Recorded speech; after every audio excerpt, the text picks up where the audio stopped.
Baliktaran yan. Hindi baliktaran yung sulat. Nasaan yung letter? Ano sa bag? Basahin mo na. Ang KJ nito. Binasa na nga lang yung Ram.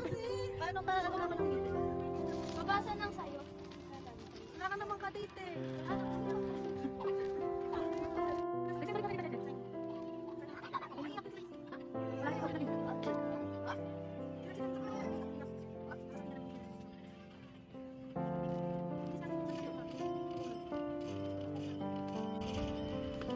Tapos na?